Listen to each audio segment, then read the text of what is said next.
Okay. Hello बच्चों, good evening. कैसे हो आप सब लोग? नमस्ते बच्चों, good evening. I hope all of you are doing really good. आप अपने नोट्स को रिवाइज भी कर रहे होंगे। तो फिर से आज हम मिल रहे हैं अपने नए लेक्चर के लिए, that is lecture number 4। Mole concept हमारा टॉपिक चल रहा है। तो आ जाइए, जल्दी से सब लोग जुड़ जाइए प्लीज। आ जाइए क्लास में। I welcome you all to the class. That is lecture number 4 of mole concept. ठीक है जी।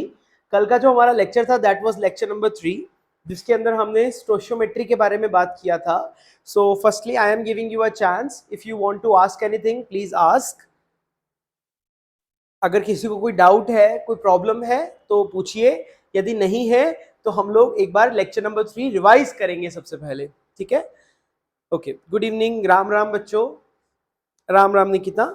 ठीक है, आ जाइए सभी लोग, जुड़ जाइए क्लास में। सबको मैसेज कर दो कि क्लास स्टार्ट हो गई है। Let's begin with today's class.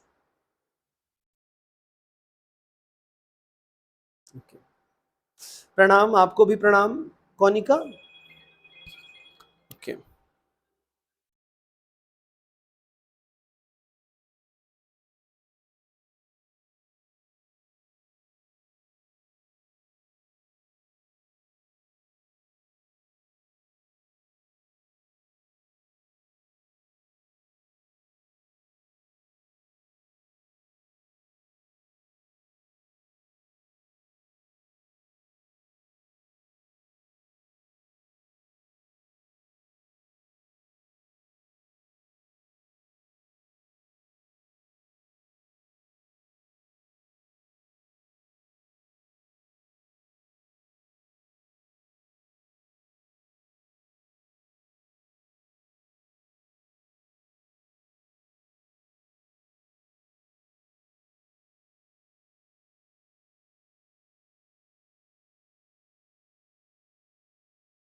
Okay बच्चों, ठीक है। सो यहाँ पे मनमोहन कह रहे हैं सर गैशियस में 8 ही लेक्चर्स। नहीं मनमोहन बेटा, रियल गैस हमारा अभी पेंडिंग है। एक्चुअली नया बैच बीच में जो ज्वाइन हो गया था, तो इसीलिए हमें नया टॉपिक स्टार्ट करना पड़ा। That is the reason. आपका जो पेंडिंग गैस के टॉपिक्स हैं दैट इज 3-4 लेक्चर्स पेंडिंग है। That is completely about the real gas. Ideal gas में सिर्फ एक ग्राहम्स लॉ ऑफ डिफ्यूजन करवाना है। बाकी का सारा टॉपिक आपका रियल गैस का पेंडिंग है। ठीक है जी। So I will take that real gas का टॉपिक वेरी सून, जैसे ही हमारा मोल का थोड़ा सा हो जाएगा। डोंट वरी, आपका कुछ भी छूटेगा नहीं। We will be covering each and everything. ठीक है जी। चलिए, so now I am going to start with the revision of lecture number 3। चलिए, आप सभी लोग एक बार देख लीजिए। फटाफट से हम एक बार लेक्चर नंबर 3 को रिवाइज करते हैं कि लेक्चर नंबर 3 में क्या था। सो ये हमारा लेक्चर नंबर 3 है, as all of you can see on your screens. ये लेक्चर नंबर 3 है जिसमें हमने सबसे पहले बात किया था स्टोशियोमेट्री एंड लिमिटिंग रिएजेंट के बारे में। एन फैक्टर तक हम बात ही नहीं कर पाए थे क्योंकि न्यूमेरिकल प्रैक्टिस में बहुत टाइम चला गया था। और स्टोशियोमेट्री और एन फैक्टर वाले में कल का lecture was mainly oriented for the questions only. ठीक है, एक बार मैं रिवाइज करवा देता हूं कि कॉन्सेप्ट क्या था। सारे के सारे आई थिंक हमने क्वेश्चंस ही किए थे। एक मैंने आपको यहाँ पे एप्लीकेशन बताया था। एप्लीकेशन क्या था कि हमारा जो स्टोशियोमेट्री होता है वो लगभग पावर बन जाता है, चाहे वो हम लोग उसको इक्विलिब्रियम कांस्टेंट में देखें, चाहे नॉन इक्वेशन में देखें, या फिर हम उसको लॉ ऑफ मास एक्शन में देखें, वह हमेशा पावर बन रहा था। उसके बाद फिर हमने क्वेश्चन ही किए। देखो, क्वेश्चंस करने का एक बहुत ही सिंपल सा फंडा है जो कि आपने हमेशा ध्यान रखना। कल के लेक्चर में इतना कुछ था नहीं रिवाइज करने का, क्वेश्चंस थे मेनली। देखो, सिंपल सा फंडा है जो कि आपने ध्यान में रखना है स्टोशियोमेट्री का क्वेश्चन करते हुए। सबसे पहली बात, आपने रिएक्शन को बैलेंस करना है। कल एक क्वेश्चन में गड़बड़ हो गई थी कि हमने बैलेंस मतलब बैलेंस तो सही किया था, 2 मैंने गलत जगह लिख दिया था। सबसे पहले इक्वेशन आपको बैलेंस करना है। बैलेंस करने के बाद आपको जहां पर भी पॉसिबल है वहां पर मोल्स निकालने हैं। आप और किसी भी पैरामीटर में डील नहीं करेंगे। आप मास में या वॉल्यूम में या मॉलिक्यूल्स में डील नहीं करेंगे, आप डायरेक्टली मोल्स निकालेंगे। मोल्स निकालने के बाद अगला चीज होगा लिमिटिंग रिएजेंट निकालना। अब आप में से बहुत सारे लोगों का यह सवाल था कल कि कुछ क्वेश्चन में लिमिटिंग रिएजेंट मैं निकलवा रहा था, कुछ में नहीं निकलवा रहा था, तो आप लोग कंफ्यूज हो रहे थे। कंफ्यूज होने की बात ही नहीं है बच्चों। हमेशा लिमिटिंग रिएजेंट निकालना है। कब नहीं निकालना वो मैं बता देता हूं। यदि सबसे पहला केस कब नहीं निकालना, नंबर वन, अगर आपके पास रिएक्टेंट स्पीशीज एक ही हो तो लिमिटिंग रिएजेंट निकालने का जरूरत ही नहीं है ना। और अगर आपके पास दो दो रिएक्टेंट स्पीशीज हैं लेकिन उनमें से एक रिएक्टेंट स्पीशीज के बारे में कुछ दिया ही नहीं, आपको बताया ही नहीं वो कितना है, तो जो चीज हमें बताई ही नहीं गई तो वो हमेशा नेचुरल है। जो चीज हमें, जिसके बारे में आइडिया ही नहीं दिया गया, दैट इज फॉर श्योर कि दैट इज इन एक्सेस। तो जो बची हुई चीज है जिसके बारे में डेटा दिया हुआ है, जिसके मोल्स दिए हुए हैं, जिसका मास दिया हुआ है, वही लिमिटिंग रिएजेंट की तरह बिहेव करेगा। I hope that is clear to you. Once you have find the limiting reagent, अब एक बार लिमिटिंग रिएजेंट बन निकाल लिया है आपने, अब अगला स्टेप क्या है बच्चों आपका, अब आपको सीधा यूनिटरी मेथड लगाना है। जब यूनिटरी मेथड लगाना है तो सिर्फ और सिर्फ with respect to limiting reagent आप देखिए, लिमिटिंग रिएजेंट देखिए, उसके रिस्पेक्ट में देखिए कि प्रोडक्ट कितना बन रहा है और आपका काम खत्म। ज्यादा दिमाग लगाने की जरूरत नहीं है, हर क्वेश्चन में सेम कॉन्सेप्ट लगेगा। ठीक है, कोई कुछ पूछना चाहता है तो प्लीज पूछिए, नहीं तो फिर हम आगे बढ़ते हैं।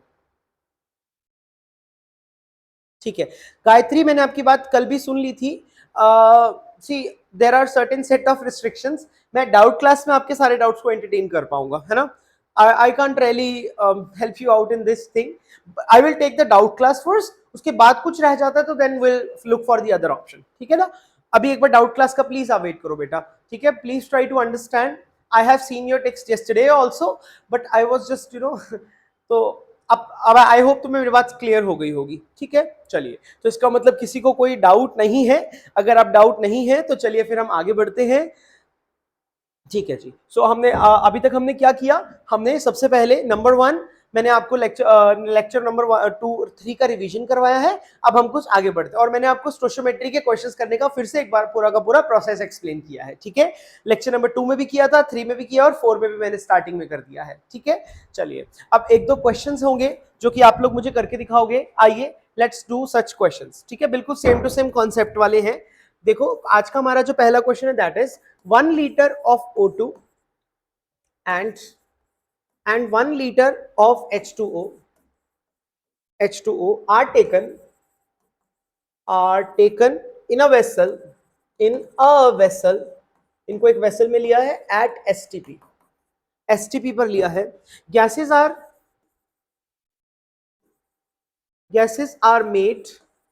to combine made to combine to form H2O। ठीक है जी, how much liter of water is generated? Question is how much liters of water of H2O is generated? Try कीजिए बच्चों, बहुत ही आसान क्वेश्चन है, प्लीज ट्राई इट आउट कि कितना पानी जनरेट हुआ है, आपने मुझको ये पता लगा के देना है। चलिए बताइए फटाफट से, किसी का कोई डाउट है तो पूछ लीजिए, अदरवाइज ये क्वेश्चन आप ट्राई कीजिए। ठीक है गायत्री, नो नीड टू से सॉरी बेटा, आई एम सॉरी कि आई couldn't deliver what I have said, but there are certain protocol which we are supposed to follow up, okay? ठीक है बेटा, नो नीड टू से सॉरी। ठीक है, आप लोग प्लीज ये वाला क्वेश्चन ट्राई कीजिए, सेम तरीका फॉलो करेंगे।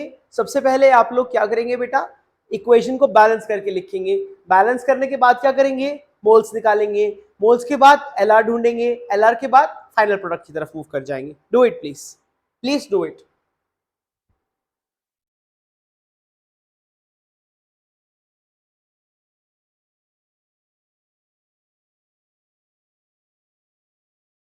आई एम सॉरी, स्टार्टिंग में यहां पर ये H2 है, H2O नहीं है, H2 है, hydrogen. 1 litre of oxygen and 1 litre of hydrogen. खुशी रहना, वहां पे हाइड्रोजन ही है, सब लोग प्लीज ठीक कर लीजिए, इट इज हाइड्रोजन। दोनों गैसेस का 1-1 लीटर लिया है, ऑक्सीजन का भी 1 लीटर लिया है, हाइड्रोजन का भी 1 लीटर लिया है। वहां पर H2O नहीं है, H2 ही आएगा सिर्फ। ठीक है, ठीक कर लीजिए प्लीज इसको।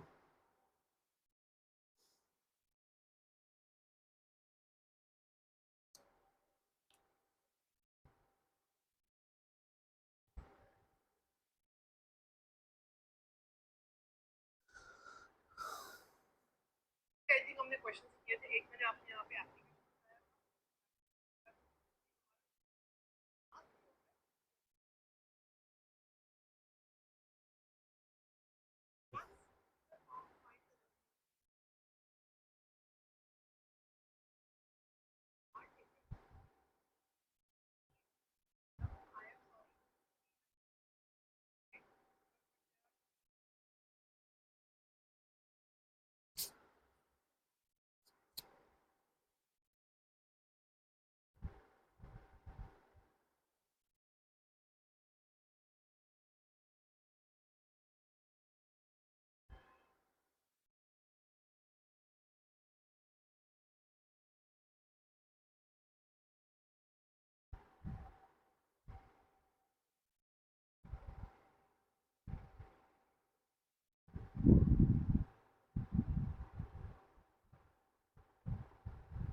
ओके यहाँ पर निकिता ने आंसर दिया है दैट इज 0.896 लीटर्स, कॉनिका ने आंसर दिया है 0.54 लीटर्स। आइए चेक करते हैं, लेट्स चेक इट आउट कि क्या आंसर आएगा हमारा। सबसे पहले हर बार की तरह हम सेम प्रोसीजर फॉलो करेंगे, हाइड्रोजन और ऑक्सीजन कंबाइन हो रहा है ताकि मिल जाए क्या, H2O मिल जाए, सही है।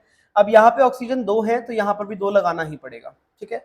अब यहाँ पे हाइड्रोजन 4 हो गए तो यहाँ पर भी 2 लगाना पड़ेगा, यानी कि 2H2 + O2 gives you H2O, ठीक बात है। अब सबसे पहले मुझे दिखाई दे रहा है कि इनके यहाँ पे इन्होंने हमें वॉल्यूम दे रखी है 1 लीटर 1 लीटर, यह भी 1 लीटर है, यह भी 1 लीटर है। एक काम करते हैं हम लोग इन लीटर्स को कन्वर्ट कर लेते हैं मोल्स के अंदर, है ना। क्या हमें वॉल्यूम से मोल्स में जाना आता है, आता है, डिवाइड बाय 22.4 लीटर्स, है ना। सो इसके मोल्स आ जाएंगे बेटा, अभी मोल्स के टर्म में बात करूं तो दिस इज 1/22.4, दिस इज 1/22.4, ये मुझे क्या मिल गए, मोल्स मिल गए। अरे दीज आर माई मोल्स। अब मोल्स के बाद क्या निकलता है, एलआर निकलता है। एलआर को कैलकुलेशंस में यूज नहीं करते हैं, तो एलआर के लिए क्या करते थे, मोल्स अपॉन स्टोइचियोमेट्री। तो this is 1/44.8 and this is 1/22.4, तो definitely this is the smaller one, this is my LR. तो इससे कंक्लूजन क्या निकला, कंक्लूजन यहां से ये निकला कि H2 is LR, H2 is LR. भाई हमारा जो ये हाइड्रोजन है वही एलआर है, ठीक है। अब उसके रिस्पेक्ट में करेंगे, यानी कि 2H2 से मुझे मिलता है 2H2O मिलता है, नेचुरल सी बात है ना।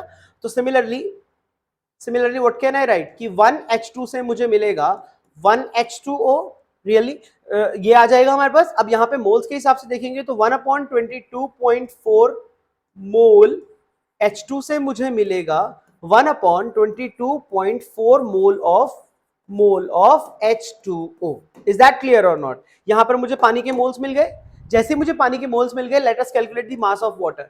सो mass of water produced, mass of H2O produced, that will be equals to how much, that will be equals to 1/22.4 into कितना आ जाएगा, 18 आ जाएगा।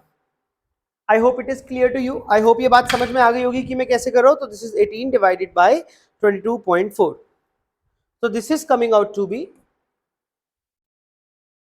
ये मेरा एग्जैक्टली कितना आ रहा है, दिस इज 0.8035। ये तो ग्राम्स में आंसर आ गया है ना, ये जो आपका आंसर आया ये ग्राम्स में आया, mind it, this is your answer in grams. But question में क्या पूछा है, how much litres of H2O is generated. अब आपको मालूम है कि जो डेंसिटी होता है पानी का,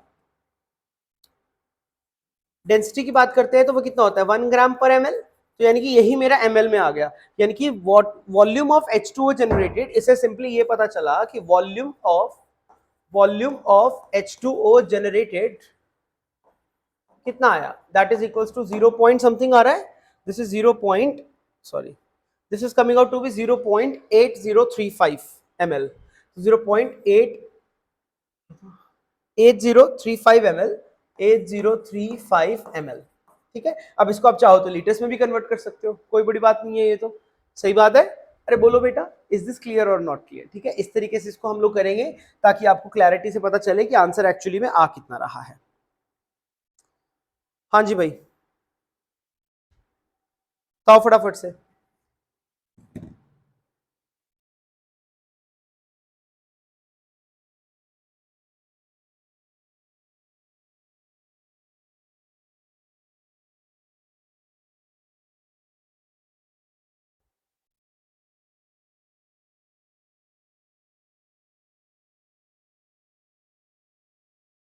ठीक है, इज इट क्लियर और नॉट, क्या आपको ये बात समझ में आई कि नहीं आई, इज दिस क्लियर। इस तरीके से करेंगे बच्चे आप लोग, ठीक है। अब चाहे तो बाद में इसको आप कन्वर्ट कर सकते हैं अपने हिसाब से, लीटर्स में कन्वर्ट कर लीजिए। सो अब इसको आंसर लीटर्स में पूछा, तो you can convert it into litres as well, there is no problem in this, ठीक है भाई।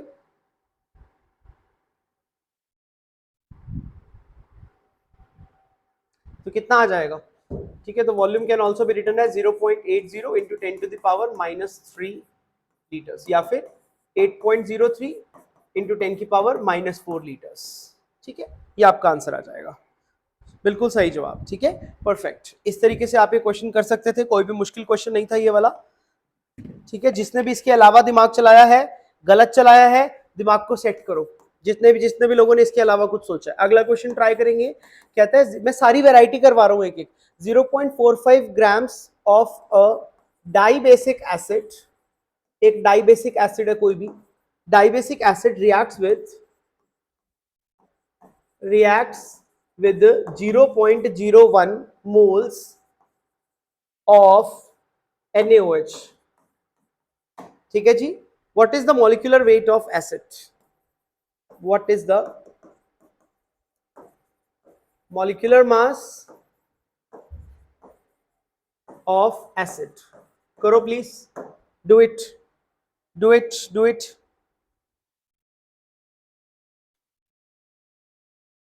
एसिड का मॉलिक्यूलर मास क्या होगा बताइए जल्दी से.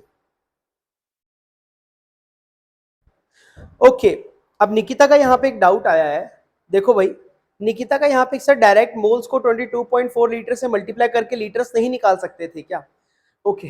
मुझे लग ही रहा था कि कोई ना कोई आप में से ये गलती जरूर करे, क्योंकि ये गलती जो है वो बहुत लोग करते हैं. अब आ जाओ एक बार अगले क्वेश्चन को 2 मिनट के लिए स्किप करो, एक बार पिछले क्वेश्चन पे वापस आ जाओ.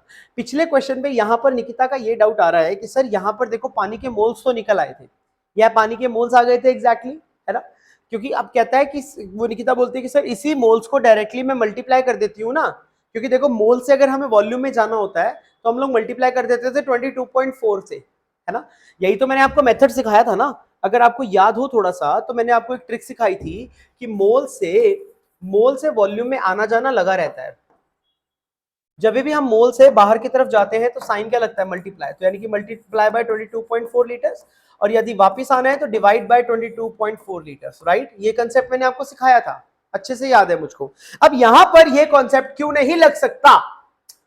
बहुत ही अच्छा सवाल यहाँ पे पूछा, और अक्सर ये बात गलती करते हैं. अगर आपको याद हो तो मैंने इसमें सिखाया था, यहाँ पर जो वॉल्यूम आता था, this is volume of gas at STP, और जो पानी यहाँ पर बनेगा, पानी जो है वो गैसियस स्टेट में नहीं बनेगा. ये वाला फॉर्मूला इज ओनली वैलिड अगर हम यहाँ पे गैस की वॉल्यूम की बात कर रहे हैं. निकिता, माइंड इट, ये गलती अक्सर बच्चे करते हैं और आपने नहीं करनी बेटा. आपने ध्यान रखना है यहाँ पे अल्टीमेटली डेंसिटी का इस्तेमाल होगा, क्योंकि अगर आपको ये लगता है कि आप यहीं से डायरेक्टली इधर से ही, मान के चलिए कि अगर आप इधर से ही, लेट्स सपोज आप यहां से ही डायरेक्टली अगर मोल्स को मल्टीप्लाई करके वॉल्यूम निकाल दोगे तो आपका आंसर जो है वो गलत आएगा. That is the incorrect answer. वो करेक्ट आंसर नहीं होगा डेफिनेटली. ठीक है? सो प्लीज मेक श्योर कि गलती ना कीजिए आप. ओके? आई होप निकिता समझ में आ गई होगी बात. ठीक है? और जितने लोगों को समझ में आ गई है, please move on to the next question. Please move on to the next question. अगर आपको समझ में आ गया है, दिमाग में घुसा, तो प्लीज नेक्स्ट क्वेश्चन की तरफ मूव कीजिए. 0.45 grams of a dibetic acid reacts with 0.01 moles of NaOH. What is the molecular mass of acid? Please कीजिए. एंड निकिता एक बार मुझे क्लियर कर दो, have you understood this point और not? Very important point it is.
Okay.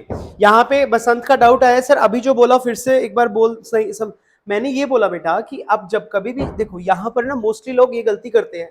पिछले question की बात कर रहा था बसंत में, यहाँ पे मैं I was talking about this last question, यानी कि वाटर वाला क्वेश्चन, यानी कि आज की क्लास का पहला क्वेश्चन, मैं इसकी बात कर रहा था. अगर मैं आज की क्लास के पहले क्वेश्चन की ओर देखता हूँ, तो मेरे को यहाँ पर था कि 1 लीटर हमने ऑक्सीजन लिया, 1 लीटर हमने हाइड्रोजन लिया, are taken in the vessel at STP gases, STP, and gases are made to react, made to combine to form H2. How much liters of H2O is generated? अब यहाँ पर निकिता का doubt ये था कि भाई कि सर जैसे हमने यहाँ पे सारे कैलकुलेशंस करके पानी के मोल्स तो निकाल लिए, अब मोल्स जब आ गए हैं तो मोल से वॉल्यूम में तो डायरेक्ट भी जा सकते थे. उसको मल्टीप्लाई करके 22.4 लीटर से। तो आप यहाँ पे ऐसा क्यों नहीं किया? मैंने क्या किया यहाँ पे, जबकि उसके बजाय मैंने यहाँ पे जो पानी के मोल्स आए थे, पानी के मोल्स को मैंने मल्टीप्लाई किया उसके मॉलिक्यूलर मास से, मैंने वहां पे उसका गिवन मास निकाला, फिर मैंने डेंसिटी का इस्तेमाल करते हुए उसके वॉल्यूम निकाली। तो यहाँ पर मैं ऐसा इसीलिए नहीं कर सकता था क्योंकि मैंने कॉन्सेप्ट सिखाया था कि यदि मोल से अगर हमें वॉल्यूम में जाना है ना, this concept is only valid when, valid कब है ये कॉन्सेप्ट? जब हमारे पास वॉल्यूम गैस की हो, और किसी चीज की वॉल्यूम के लिए नहीं काम करेगा ये। बसन ठीक है, ये बताया मैंने। ठीक है जी। अब मुझे बताइए अगले क्वेश्चन का आंसर आप लोगों का आया या नहीं आया? Can you tell me the answer to this question? That is 0.54 grams of dibasic acid reacts with 0.01 moles of NaOH. What is the molecular mass of acid? Tell me.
बहुत देर लगा दी, क्वेश्चन नहीं हो रहा आप लोगों से।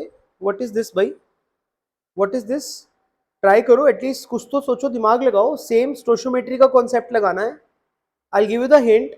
यहाँ पे 0.45 ग्राम्स ऑफ डाइबेसिक एसिड है, तो आप डाइबेसिक एसिड यहाँ पे H2A ले सकते हो। तो उसके अकॉर्डिंग इक्वेशन को बैलेंस करो, ट्राई तो करो, please try it out.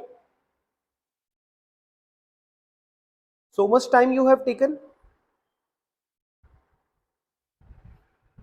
Strange, एक भी आंसर इंसान नहीं दे रहा है। दिस इज नॉट डन भाई। बोलो आंसर, बोलो क्या हो सकता है इसका?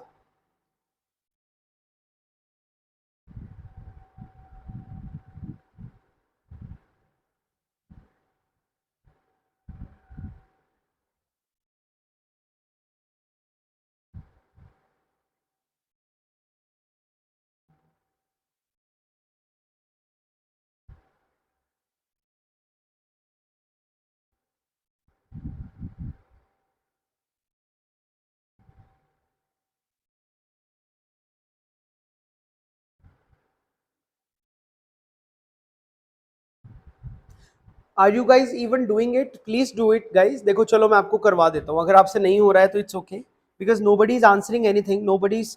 अब जब तक आप मुझे कमेंट करके बताओगे नहीं तो I don't understand. If you are not even able to do it you have to tell me ना, आपको बताना पड़ेगा कि sir not able to do. Okay,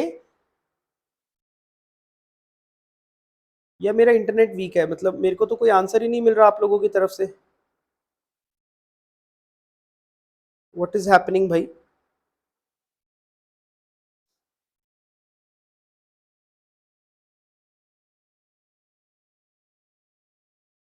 it's been 7 minutes now. Okay ठीक है, anyways let's get back to the इसका सॉल्यूशन। देखो यहाँ पे कैसे करना है हमको। यहाँ बोलता है, कहता है 0.54 grams of a dibasic acid. तो डाइबेसिक एसिड का मतलब क्या हुआ? डाइबेसिक एसिड का मतलब हुआ जो पानी में जाके दो H प्लस रिलीज करेगा, है ना, which can release 2 H plus ions, which releases 2 H plus ions। तो इसका reaction, how the reaction I can write, मान के चलो डाइबेसिक एसिड मैंने H2A ले लिया, इसको मैंने ट्रीट करवाया NaOH के साथ। अब NaOH तो एक ही OH नेगेटिव रिलीज कर सकता है ना, सो नेचुरल सी बात है कि जब इसको बैलेंस आउट करेंगे तो यहाँ पे 2 लग जाएगा। अब इसमें से प्रोडक्ट क्या क्या बनेगा? जब भी हम एसिड और बेस को मिलाते हैं तो सॉल्ट प्लस वाटर बनता है, तो अब यहाँ पे सॉल्ट प्लस वाटर को ही मैं प्रोडक्ट बना देता हूँ। ओके, अब यार सर इक्वेशन नहीं बन पा रही, नहीं बन पा रहा है मुझसे, ओके कोई बात नहीं, नहीं बन पा रही है तो मैं बता देता हूँ, इसमें क्या बड़ी बात है। तो इस तरीके से बन जाएगा हमारे से, ठीक है। अब यहाँ पे क्या बन जाएगा, एक तो बनेगा मेरे पास species N2A, this is my salt naturally, और साथ में बनेगा वाटर मॉलिक्यूल। बोलो भाई ठीक है, ये हमारी इक्वेशन बैलेंस्ड हो गई, यानी कि इसका जब 1 मोल लगता है तो इसके 2 मोल लगते हैं, सिंपल सी बात है ना। अब यहाँ पे मुझे पता है कि इसका कितना अमाउंट दे दिया है, इट इज 0.45 ग्राम्स, ठीक है, और इसके कितने मोल्स दे दिए हैं, 0.01 मोल्स। अब मैं इक्वेशन को देख के पता लगा पा रहा हूं, जब 1H2A लेता है तो उसके सामने सॉरी ये H2O नहीं H2A लग रहा है, जब मैं 1H2A लेता हूं तो उसके सामने 2NaOH लेना पड़ता है ना, क्योंकि ये दोनों ही आपस में ऐसे रिएक्ट कर रहे हैं। तो अगर मैंने आज यहाँ पर मैंने अगर मान के चलिए मैंने यहाँ पे NaOH जो लिया है वो 0.01 लिया है, सो यानी कि H2A सॉरी, सो नेचुरल सी बात है यहां पर जो H2A यूज्ड होगा, जो H2A का यूज्ड होगा दैट इज डेफिनेटली कितना, 0.05 sorry 005।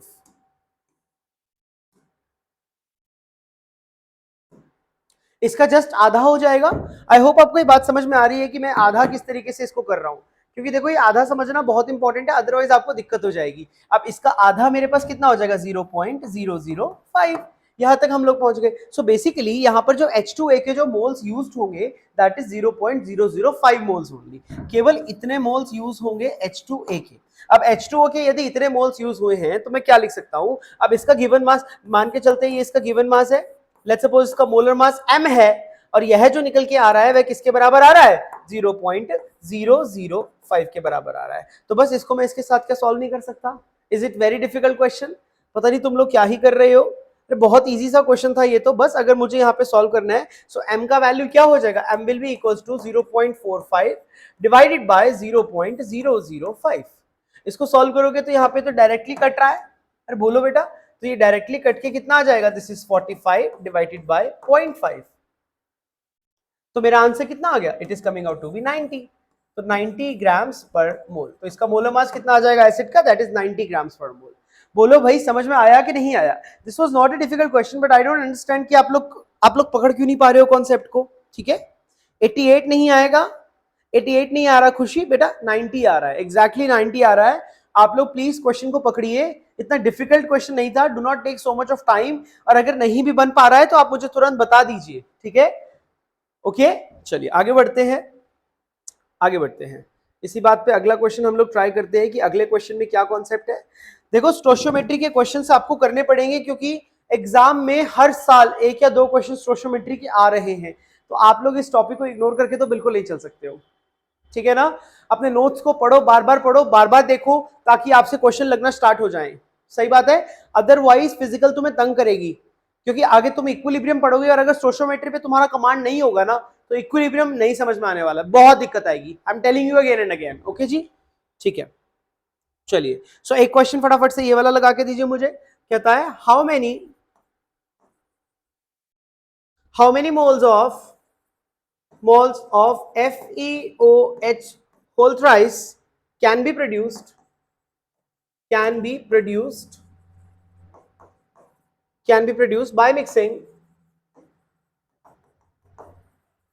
by mixing 1 mole of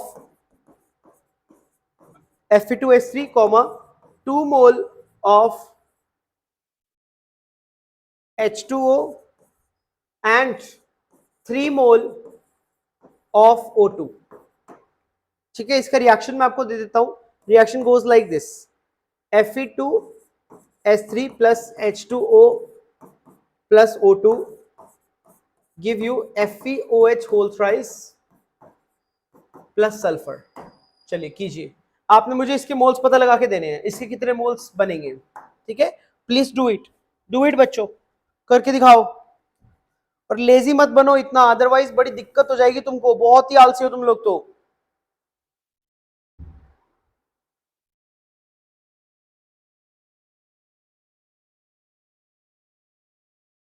ठीक है, अक्षत बोल रहा है कि मोल तक हो गया था but couldn't proceed ahead. Akshat please do not stop in between बेटा, अदरवाइज एग्जाम में भी यही प्रॉब्लम आएगी. If you have made it till moles then why you have to stop in between. Just do it. Okay, गलत भी आएगा तो you speak up. गलत आ रहा है तो हम लोग उसका सही करेंगे. देखो, अगर तुम करोगे ना, अगर गलत करोगे तो गलत को सही करना इजी है. कुछ ही नहीं करोगे, पेन उठा के चलाओगे ही नहीं, तो सिखाना बहुत डिफिकल्ट है. फिजिकल केमिस्ट्री आपको मजा नहीं आएगा करने में. पहले तुम लोग भागते हो, अगर ये करोगे तो और भागोगे, सब चौपट हो जाएगा.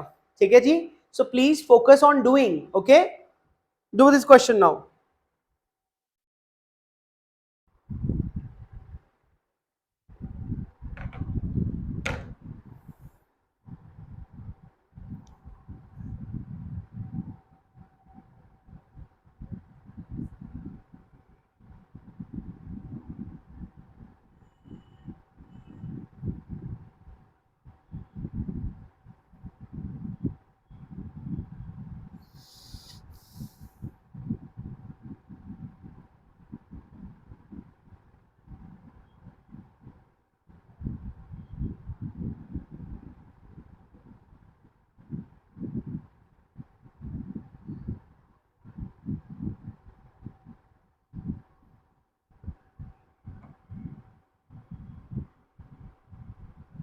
ओके, अगले आंसर आ गया 1.34 moles. Let's check it if it is the correct answer और not. I think that is the correct answer. बिल्कुल सही जवाब दिया है विकास ने. आओ मैं फटाफट से सिखा देता हूं कि कैसे करना है हमने क्वेश्चन. देखो बच्चों, सबसे पहला टास्क होना चाहिए कि इक्वेशन आपकी बैलेंस होनी चाहिए. बैलेंस करने के लिए यहाँ पर 2 आ रहा है. ठीक है, यहाँ 2 आ जाएगा, या H2O के आगे 6 आ जाएगा. O2 तो कितने आ जाएंगे? O2 3 आ जाएंगे, यह 4 आ जाएगा, और यहाँ पर भी आ जाएगा 6 आ जाएगा. सो हमारी इक्वेशन इस समय बैलेंस हो चुकी है. So this is my balanced equation. अब देखो किसके कितने मोल हैं. अब मुझे दिखाई दे रहा है कि इसका 1 मोल है, पानी के 2 मोल हैं, और इसके 3 मोल हैं. तो अब मोल निकालने के बाद अगला तरीका क्या होता है कि आप स्टोइचियोमेट्री निकालेंगे. ठीक है जी, अब इस स्टोइचियोमेट्री निकालने, सॉरी एलआर निकालेंगे. तो एलआर कैसे निकलता है? This is 1/2, this is 2/6 and this is 3/3. तो ये तो आ गया 1/2 ही आ गया, ये आ गया 1/3 आ गया, ये कितना आ गया? 1 आ गया. अब हमें साफ दिखाई दे रहा है कि इनमें सबसे छोटा कौन? इनमें सबसे छोटा है हमारा H2O वाला. ठीक है, इन कैलकुलेशंस को यूज नहीं करना, but this is the smallest. तो इससे कंक्लूजन क्या मिला? कंक्लूजन इससे ये मिला बच्चों. So what is the conclusion that I have got? Conclusion is कि H2O इज Lr. हमारा जो Lr है वह पानी है. पानी इज माई Lr. तो यहां से मैंने देखा कि पानी की मदद से मिलता है 6, पानी से मिलता है 4 FeOH होल थ्राइस. तो एक पानी से कितना मिलेगा? एक से मिलेगा 4/3, सॉरी 4/6, 4/6 FeOH होल थ्राइस. अब हमें 1 पानी, 6 पानी नहीं है, 1 पानी नहीं है, आज 2 मोल पानी है. सो नेचुरल सी बात है कि 2 मोल पानी से कितना मिलेगा? सो 2 मोल H2O से मुझे मिलेगा, यानी कि 8/6 mole of FeOH whole thrice. तो बस इससे मुझे क्या पता चला? इससे मुझे पता चला यानी कि moles of FeOH whole thrice will be equals to 8/6. बोले तो कितना आ गया? बोले तो आ गया 4/3 यानी कि 1.33 मोल्स। बोलो भाई, क्या यहां तक कहानी समझ में आई कि नहीं आई? बहुत ही आसान सा क्वेश्चन था ये तो। वेरी गुड विकास, बहुत जल्दी आपने आंसर दे दिया बेटा, शाबाश शाबाश बेटा। चलिए, गुड गुड, विशाली का भी आंसर सही है, खुशी का भी सही है, बहुत बढ़िया। इसी तरीके से आई वांट द स्पीड बच्चों, थोड़ा स्पीडली करोगे तो ज्यादा मजा आएगा करने में, ठीक है। चलो एक और क्वेश्चन करते हैं हम लोग फटाफट से। आइए और एक क्वेश्चन करेंगे, यहाँ पे ये वाला क्वेश्चन करते हैं, ये तो बहुत ही आसान सा क्वेश्चन है, जल्दी जल्दी कर देना प्लीज, ठीक है। So the question says how many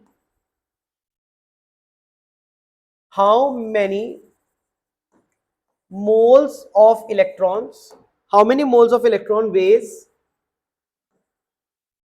1 kg? कितने इलेक्ट्रॉन्स का, कितने मोल्स ऑफ इलेक्ट्रॉन का जो वजन हो जाएगा वो 1 kg के बराबर हो जाएगा? प्लीज सॉल्व इट, करना, ट्राई करना। ये स्टोशियोमेट्री का नहीं है, वैसे ये कॉमन सेंस का क्वेश्चन है, इसको एक बार सॉल्व करो, ट्राई करो और मुझे आंसर दे दो इसका। चलिए बताओ जल्दी जल्दी क्या आंसर आना चाहिए इसका, टेल मी।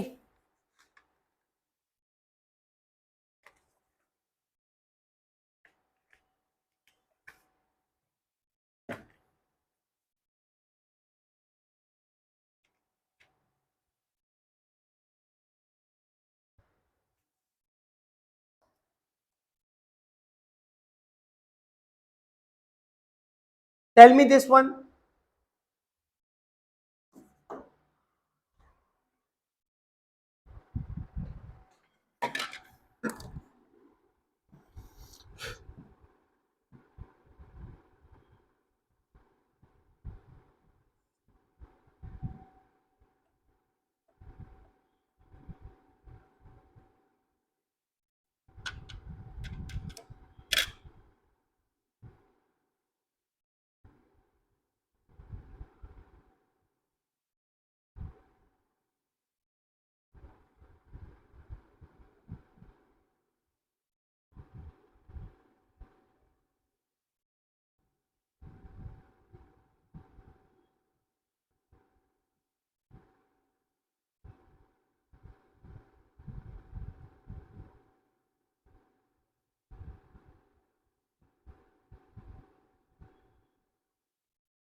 ओके तो यहाँ पर लोगों ने आंसर दिया है, I think that is the correct answer. चलिए आइए चेक करते हैं फटाफट से कैसे निकालेंगे। How many moles of electrons weigh 1 kg, ठीक है ना। अब देखो आपको मोल्स के टर्म्स में बताना है, सही है। तो अब मुझे पता है कि सबसे पहले मास ऑफ एन इलेक्ट्रॉन मान के चल लेता हूँ, ठीक है। So mass of one electron, mass of one electron की अगर मैं बात करता हूँ तो how much is it, it is 9.1 into 10 to the power -31 kg। अगर मैं kg के टर्म्स में ले रहा हूँ तो इतना हो जाएगा, ठीक है। यानी कि कहने का मतलब वही यूनिटरी मेथड सीखना है, यानी कि 9.1 into 10 to the power -31 kg जब मास होता है तो इसका मतलब एक इलेक्ट्रॉन होता है। तो 1 kg जब मास होगा तो इलेक्ट्रॉन्स कितने हो जाएंगे, that is 1 divided by 9.1 into 10 to the power -31 electron, इतने इलेक्ट्रॉन्स हो जाएंगे। सही बात है, यानी कि इलेक्ट्रॉन्स कितने हो गए टोटल, इलेक्ट्रॉन्स मेरे को यहां से दिखाई दे रहे हैं, electrons is coming out to be 10 to the power 31 divided by 9.1, इतने मेरे पास इलेक्ट्रॉन्स हो गए। अब ये जो मेरे पास इलेक्ट्रॉन्स हो गए, ये नंबर ऑफ इलेक्ट्रॉन्स हो गए, इसको मुझे उठा के कन्वर्ट करना है मोल्स में। अब मोल से कन्वर्ट करना है तो उठा के कर देंगे, डिवाइड कर देंगे एवोगैड्रो नंबर से, यानी कि moles of electrons, moles of electrons will be equals to, ये तो मेरे पास पूरा नंबर आ रहा था, यानी कि 10 की power 31 divide by 9.1 into 6.022 into 10 की पावर 23। बस अब हमारा अगला टास्क होगा इसको सॉल्व करना। तो ये पावर कितनी है 31 है, ये पावर कितनी है 23 है, तो ऊपर जाके माइनस हो जाएगा, यानी कि पावर बचेगा 8। सो व्हाट डू आई गेट, यहां पे बचेगा 10 की पावर 8 डिवाइडेड बाय 9.1 इंटू 6.02 और 2। ठीक बात है। तो अब इसको मैं कैसे लिख सकता हूं, हाउ कैन आई राइट, इसको मैंने 100 को अलग कर लिया, इंटू 10 की पावर 6 अलग कर लिया, इन दोनों को आपस में मल्टीप्लाई करेंगे, this is 9.1 divide by 6.022, 9.1 multiply by 6.022, it is coming out to be 54.80। इतना आ गया। सो यानी कि ultimately what do I get, मेरे को यहां से मिलेगा कि moles of electrons will be equals to how much, it was 100 divided by, this is coming out to be 54.80 into 10 की पावर कितना आ रहा था 6। तो बस इसको 100 से इसको डिवाइड कर देंगे, तो it is coming out to be 1.82 into 10 की पावर 6 मोल्स ऑफ इलेक्ट्रॉन। अब जो आपने आंसर दिया है ये मोल्स के टर्म्स में आ गया। ठीक है भाई, ये छोटी छोटी कैलकुलेशंस आपको इजीली आनी चाहिए करनी, कोई बड़ी बात नहीं है। ठीक है,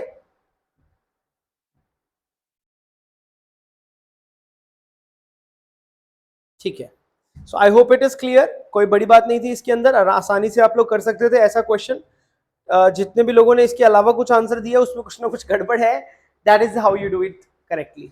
ठीक है जी, I hope it is clear now. ठीक है, अब इन सारी बातों के बाद अब finally I am going to start with my next topic. I think stoichiometry का we have done enough practice, और अगर आपको और प्रैक्टिस करनी है तो please look into your assignments and move to the book of N Awasthi. अब वहां से प्रैक्टिस कीजिए, जितना प्रैक्टिस आप करोगे उतना ही आपका हाथ स्ट्रांग हो जाएगा इस टॉपिक में, और आपको मैं यकीन के साथ कह सकता हूं कि इसमें से क्वेश्चंस आने ही आने हैं। ठीक है, तब तक के लिए इस टॉपिक हम ओके टाटा बाय बाय बोलते हैं इस टॉपिक को। अब अगले टॉपिक की तरफ मूव करते हैं, लेकिन इस टॉपिक को हमें बार बार उठाना पड़ेगा। ठीक है, सो चलिए अगला टॉपिक हम लोग स्टार्ट करेंगे, और अगले टॉपिक का नाम ही क्या है बच्चों, एन फैक्टर। इस टॉपिक को हम लोग बोलते हैं एन फैक्टर बोलते हैं, बहुत ही इंटरेस्टिंग टॉपिक है।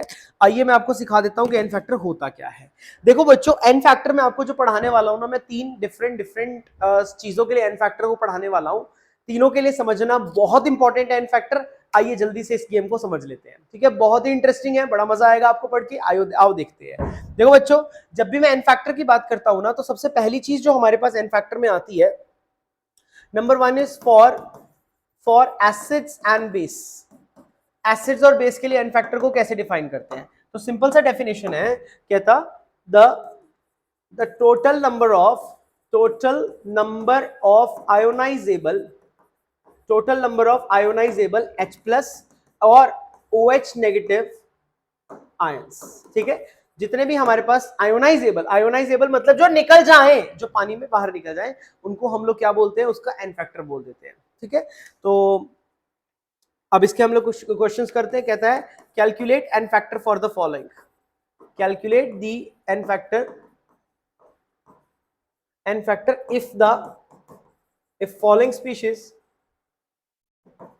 if the following species are dissolved in water। जैसे ही मैंने इनको पानी में डाला, dissolved in water, जब मैं इनको पानी में डाल देता हूं तो आपने मुझे इसका एन फैक्टर पता लगा के देना है। ठीक है, नंबर 1 क्या है यहाँ पे, HCl, राइट। नंबर 2 है यहाँ पर H2SO4। ठीक है, number 3 is H3PO2, number 4 is H3PO3। ठीक है, number 5 is H3PO4, number 6 NaOH, number 7 CaOH whole twice, number 8 BOH whole thrice। ठीक है, ये वाले करो पहले, चलो ये 8 पार्ट्स हैं, ये 8 के 8 पार्ट्स आप मुझे करके दिखाएंगे फटाफट से, फिर हम आगे बढ़ेंगे। ठीक है, you will do these 8 parts for me, hurry up, फटाफट से करो। ठीक है, जब भी हम किसी भी एसिड या बेस को पानी में डालते हैं, तो जो भी मेरे पास H प्लस या OH नेगेटिव आयंस रिलीज होते हैं, उन्हीं को हम उसका एन फैक्टर बोलते हैं। ठीक है, अब फटाफट से मुझे 8 के 8 पार्ट्स करके दिखाइए, फिर मैं आपको बताता हूँ कि कैसे करना है। आगे बढ़ते हैं फिर, चलो जल्दी से पेन उठाओ, दिमाग चलाओ। सर इस टॉपिक का डीपीपी सेंड कर दीजिएगा please. Okay Pooja Yadav, I will tell the team to send the DPP of this topic. Stoichiometry का डीपीपी आप लोग कीजिए। हालांकि जो मैंने क्लास में क्वेश्चंस करवाए हैं, I have tried to cover each and every type of question. मैंने हर टाइप का क्वेश्चन एक करवाया है, लेकिन फिर भी आपको और प्रैक्टिस की जरूरत है, तो आप लोग डीपीपी से कर लेना। और अगर लेट्स सपोज अगर आपको डीपीपी नहीं मिल पा रहा है या लेट मिल रहा है, सो प्लीज इतना डिपेंडेंट मत बनो, फोकस ऑन द बुक, एनावस्थी चालू करो और उसमें से करना स्टार्ट करो, ठीक है। नो एक्सक्यूजेस, अपना बुक्स आपके पास कंटेंट बहुत है, आप लोग वहां से स्टार्ट कर सकते हो, ठीक है। प्लीज डू इट नाउ, करके दिखाइए, do it for me.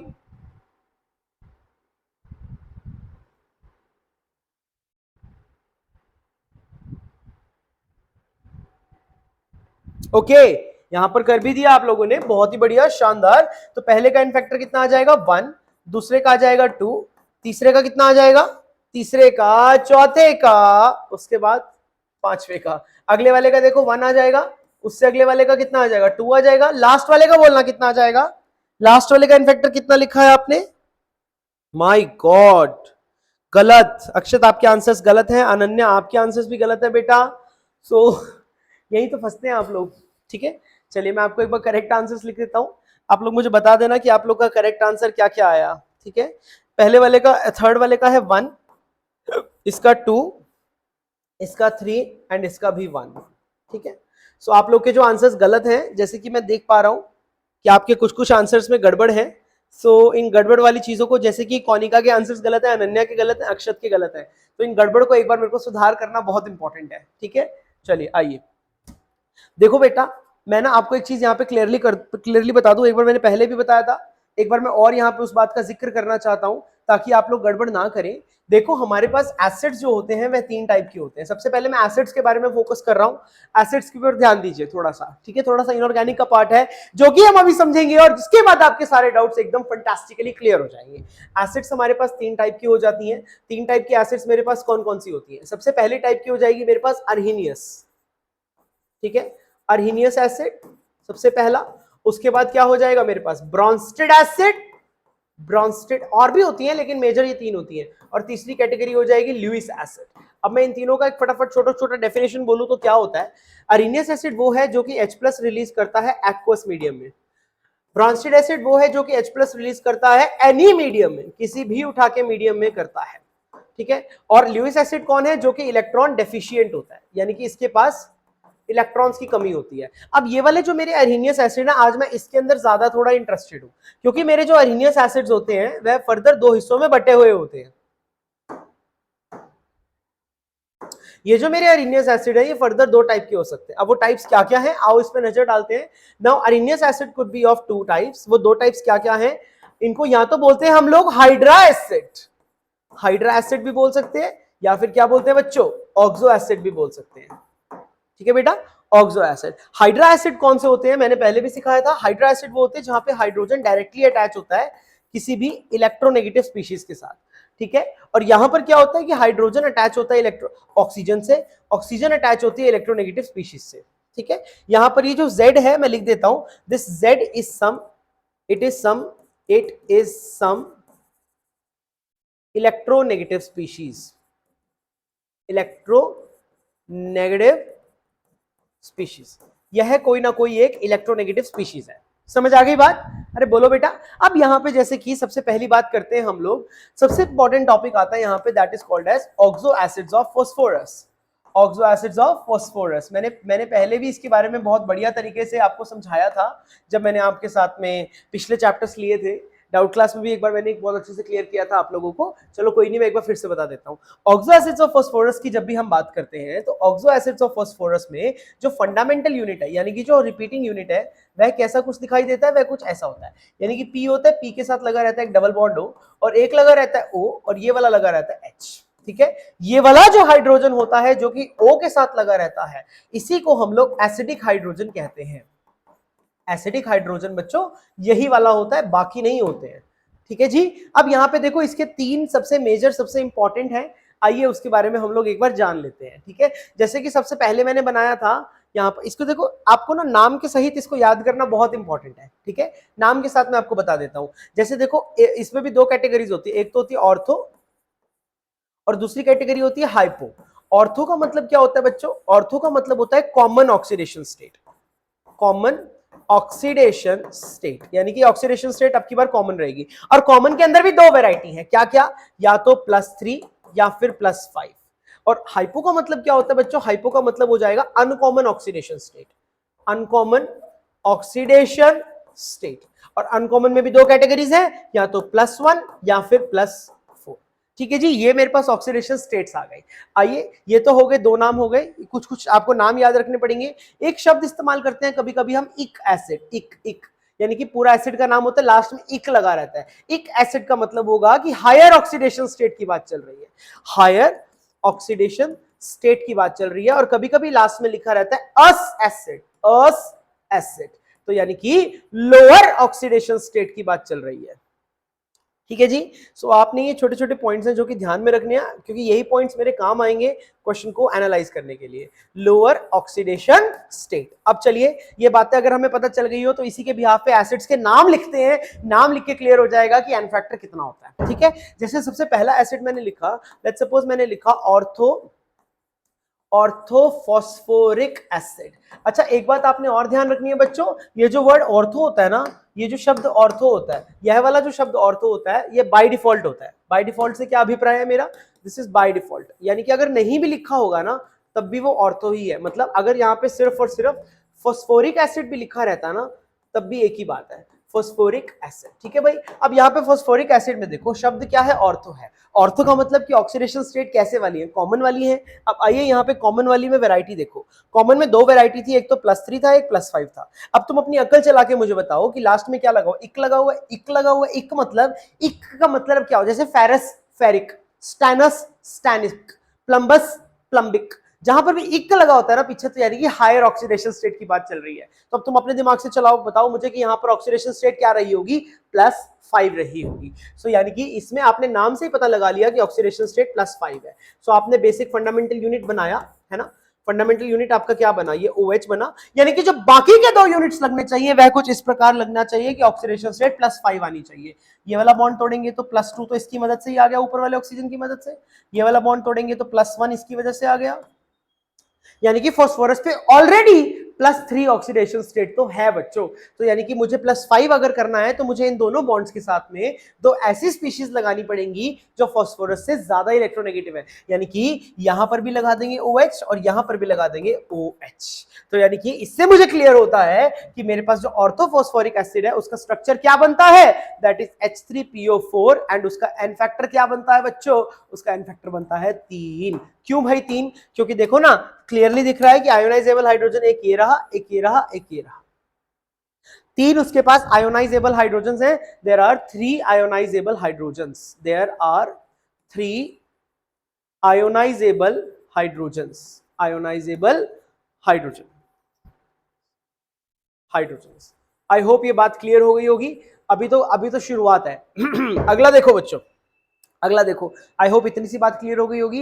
Next चीज देखो फिर इसी बात पे। अभी नेक्स्ट चीज क्या हो जाएगा, मान के चलो सेकंड नंबर पे मैंने लिया ऑर्थो फॉस्फोरस एसिड, ये ले लिया। और इसका दूसरा नाम क्या बनेगा, इसका दूसरा नाम बनेगा फॉस्फोरस एसिड। अब अगर मैं यहाँ पे फॉस्फोरस एसिड की बात करता हूं तो अपनी बुद्धि चलाओ, ऑर्थो है मतलब कॉमन है, कॉमन है मतलब +3 होगा या +5 होगा। अब मुझे दिमाग लगा के बताओ कि ये वाला +3 होगा या +5 होगा, यह वाला होगा +3 होगा। तो अब यहाँ पे ये कॉमन ऑक्सीडेशन स्टेट इसकी +3 आ गई, तो +3 के अकॉर्डिंग इसको तैयार करेंगे। अब यहाँ पे P डबल बॉन्ड O और OH। अब देखो बच्चों, यहाँ पर ऑलरेडी +3 तो आ ही रखी थी, तो इसका मतलब है कि क्या हम यहाँ पे कुछ ना लगाएं, ऐसा तो हो नहीं सकता। तो अगर मान के चलिए मैंने एक OH और लगा दिया तो इसकी वजह से तो +4 हो गया। अब यहाँ पे अगर मुझे इसका कम करना है ऑक्सीडेशन स्टेट तो एक लगाना पड़ेगा हाइड्रोजन, क्योंकि जब हाइड्रोजन लगता है ना तो इसके ऊपर चार्ज -1 इंपार्ट होता है, समझा। फास्फोरस पे चार्ज -1 इंपार्ट होता है। सो नेट इस पे ऊपर कितना आ जाएगा, यानी कि ऊपर वाले की वजह से कितना आया +2, इधर वाले की वजह से +1, इसकी वजह से +1 और इसकी वजह से -1। सो इसके ऊपर नेट कितना आ गया, नेट आ गया इसके ऊपर +3। और फॉर्मूला क्या बना है इसका, इसका फॉर्मूला बना H3PO3। तो देखने में तो लगता है कि हाइड्रोजन 3 है, लेकिन अपनी दिमाग चला के बताओ कि यहां पर नंबर ऑफ आयोनाइजेबल हाइड्रोजन कितने हैं, केवल 2 नहीं है। तो इसी वजह से इसका जो एन फैक्टर आता है बच्चों वह कितना आ जाता है, वह 2 आ जाता है। तो जितने भी लोगों ने यहाँ पे H3PO3 का आंसर, सॉरी ये रहा, कहाँ गया भाई, H3PO3 में जितने भी लोगों ने आंसर यहाँ पर 3 लिखा था वह सब गलत है, because correct answer is 2। I hope it is clear to you. जल्दी बताओ फटाफट से मेरे को, क्या आपको मेरी बात समझ में आ रही है कि नहीं आ रही है? लास्ट वाला बता दीजिए। हाँ जी, लास्ट वाला मैं बता देता हूँ। उससे पहले आपको समझ में आना चाहिए कि आप लोग गलती क्या कर रहे हो, ठीक है? आपकी गलती ना करो प्लीज, क्योंकि ये टॉपिक बहुत बहुत बहुत इंपॉर्टेंट है। आओ आगे बढ़ते हैं अब हम, ठीक है जी। ये 2 एसिड्स हो गए मैंने जो आपको सिखाए। आइए अगला नाम पढ़ते हैं। अगला नाम की समझ करते हैं हम लोग तीसरे नंबर पे। तीसरे नंबर पे मैंने लिखा, अब मैंने वर्ड लिख लिया हाइपो। हाइपो का मतलब क्या होगा? अनकॉमन ऑक्सीडेशन स्टेट, हाइपो के अकॉर्डिंग करते हैं। सो पहला नाम मैंने लिखा हाइपोफॉस्फोरिक। हाइपो जो है वो बाय डिफॉल्ट नहीं है। अगर हाइपो आप चाहते हैं लिखना तो हाइपो शब्द का इस्तेमाल कीजिए। सो इट इज हाइपोफॉस्फोरिक एसिड। जैसा नाम वैसा काम। हाइपो मतलब क्या? अनकॉमन। अब अनकॉमन में 2 चॉइसेस थी बच्चों, कौन कौन सी? +4 या +1। अब ये इस एसिड का नाम पता लगा करके मुझे बताओ कि इसके अंदर ऑक्सीडेशन स्टेट क्या रही होगी? +4 रही होगी ना। चलिए +4 इसको बनाते हैं हम लोग फिर। तो +4 जब बनाने चला तो पी के साथ आया double bond OH and OH। +4 तो इसी से ही हो गया। अब यहाँ पे तीसरे पे क्या लगाए? तीसरे पे कुछ तो लगाना पड़ेगा ना, यानी कि अब तीसरे बॉन्ड पे मुझे कुछ ऐसा लगाना पड़ेगा जो फास्फोरस की ऑक्सीडेशन स्टेट में चेंज ही ना लाए। देख रहे हो कितना कमाल की बात है? अगर हाइड्रोजन लगाऊंगा तो ऑक्सीडेशन स्टेट कम हो जाएगी फास्फोरस की, क्योंकि नेगेटिव चार्ज आएगा उस पर। और अगर ऑक्सीजन लगा दूंगा तो ऑक्सीडेशन स्टेट बढ़ जाएगी। तो हम फंस गए। तो यानी कि फास्फोरस के बगल में ऐसा क्या लगाऊं कि ऑक्सीडेशन स्टेट में चेंज ही ना आए? जब क्लोरीन के साथ में हाइड्रोजन लगता है तो क्लोरीन के ऊपर चार्ज कितना आता है? -1 आता है। लेकिन अगर क्लोरीन के साथ में क्लोरीन ही लग जाता है तो कोई चार्ज नहीं आता। क्यों? क्योंकि इलेक्ट्रोनेगेटिविटी दोनों की सेम हो जाती है। तो इसका मतलब ये हुआ कि इसके बगल में भी मुझे पी ही लगाना पड़ेगा, और एकदम ऐसा का ऐसा रिपीटिंग यूनिट रिपीट कर दो, ठीक है? तो इसमें सिंपल सी बात होती है कि it exist in dimeric form. ये हमेशा डाइमेरिक फॉर्म में एग्जिस्ट करता है, कभी नहीं भूलना इस बात को, ठीक है बच्चों? जहां पे ये 4 आयोनाइजेबल हाइड्रोजन होते हैं। तो इस वजह से इस वाले एसिड का जो एन फैक्टर होता है, how much it is 4। Formula क्या बनता है इसका? H4Pe2। देखो H 4 है और P कितने हो गए? 2 हो गए। O कितने हो गए? 1 2 3 4 5 6 O6। H4P2O6 जिसका एन फैक्टर कितना हो गया है? 4 हो गया है। आई होप ये बात समझ में आ गई होगी। अगर आ गई है तो बहुत बढ़िया, बल्ले बल्ले। नहीं आई तो समझने की कोशिश करो, ठीक है जी। एन फैक्टर इसके पास 4 हो गया। And last but not the least is hypo hypo sorry, गलत स्पेलिंग लिख दी मैंने। तो हाइपो नहीं होता, हाइपो होता है। सो अगले वाला लास्ट वाला हो जाएगा, that is hypo phosphorous acid. अब तुम्हें पता चली गया होगा। जल्दी से दिमाग लगाओ, मुझे बताओ कि ऑक्सीडेशन स्टेट क्या बैठेगी? इसमें ऑक्सीडेशन स्टेट बैठेगी बच्चों +1।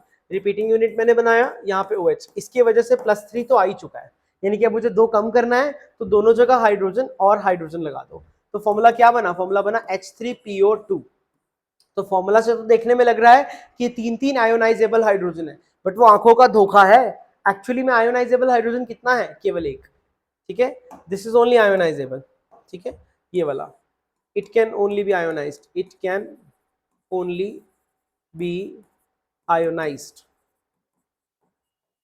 बाकी नहीं हो पाएंगे, ठीक है? अगर यही आयोनाइज होगा तो यानी कि मेरा एन फैक्टर यहाँ पे कितना दिखाई दे रहा है? That is 1। So I hope आपको ये कहानी समझ में आ गई होगी बच्चों। ये जो आप गलती कर रहे थे यहाँ पे, जो आपने यहाँ पे इसका H3PO2 का 3 बोल दिया था, वह 3 नहीं आएगा, वह 1 आएगा। हाँ, चलो बताओ मुझे, क्या ये सारी बात क्लियर हुई कि नहीं हुई? Please let me know. हाँ जी, बिल्कुल सही, परफेक्ट, ठीक है। चलो गुड, गुड जॉब। चलिए, सो आई होप ये सारी कहानी क्लियर हो गई होगी। बताओ बच्चों। हम्म, ठीक है। इसमें एक और ऐड कर लो। लेट्स सपोज 9th नंबर पे मैंने लिख दिया CH3COOH। अब इसमें भी जो आयोनाइजेबल हाइड्रोजन है वह केवल ये वाला है, ये वाले 3 नहीं आयोनाइज हो जाते हैं। तो इसका भी एन फैक्टर कितना आ जाएगा? 1 आ जाएगा, ठीक है। सो इज इट क्लियर और नॉट क्लियर? अगर क्लियर है तो बता दीजिए, नहीं है तो मैं रिपीट कर देता हूँ।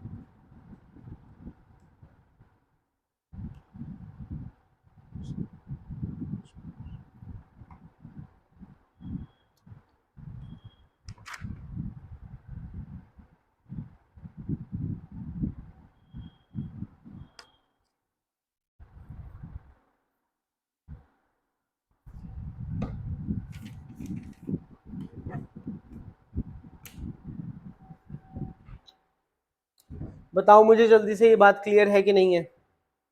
किसी को कोई शंका है तो पूछ लीजिए, नहीं है तो आगे बढ़ते हैं। ठीक है, आई डोंट थिंक किसी को कोई डाउट है। बहुत अच्छी बात है, गुड जॉब गाइस। चलो आगे बढ़ते हैं अब यहाँ पे हमने देखा, let's see, let's proceed further. अब ये सब तो हमें क्लियर हो गई, ये H3PO2 और H3PO3 और ये सब। ठीक है, इसमें ना मैं एक और चीज बताना चाहता हूँ। क्या बताना चाहता हूँ, आओ देख लो। यही बता देता हूँ मैं। यहाँ जो order of acidic strength, order of acidic strength, acidic strength of oxo acids, oxo acids के एसिडिक स्ट्रेंथ का ऑर्डर क्या रहता है? याद रखना है कि acidic strength is directly proportional to number of double bond o bonds, ठीक है, divided by number of OH bonds. ठीक है, जिसके जितने ज्यादा OH बॉन्ड्स हो जाएंगे एसिडिक स्ट्रेंथ कम होती रहती है, ये ट्रिक है। तो इसी वजह से हम लोग कहते हैं, अब जैसे मान के चलो 3 है, तो जो ये वाला एसिड है जिसमें एक ही है, ये बात इस बात में मत बहक जाना कि उसके पास अगर 3 आयोनाइजेबल हाइड्रोजन है तो वो ज्यादा एसिडिक होगा ना। एसिडिक स्ट्रेंथ इस बात पे डिपेंड नहीं करता है। तो इसमें जो एसिडिक स्ट्रेंथ का ऑर्डर है वो ये हो जाएगा, OH OH, और सबसे वीक एसिड इसमें से कौन सा हो जाएगा? दैट इज दिस वन, जहां पे तीनों जगह OH OH OH लगे होंगे। सबका नाम आपको लिखना आता ही है। इस पहले वाले का नाम बोलो क्या था? पहले वाले के लिए शब्द क्या इस्तेमाल करूं? पहले वाले के लिए शब्द हाइपो इस्तेमाल करूं या ऑर्थो? नेचुरल सी बात है, हाइपो। इसका नाम क्या पड़ जाएगा? It is hypo phosphorous acid. इसका नाम क्या पड़ जाएगा? Phosphorous acid. और इसका नाम क्या पड़ जाएगा? Phosphoric acid. ठीक है, यही इनके एसिडिक स्ट्रेंथ का भी ऑर्डर होता है। ठीक है, एक बात मैं लिख देता हूं यहां पे, acidic strength does not depends on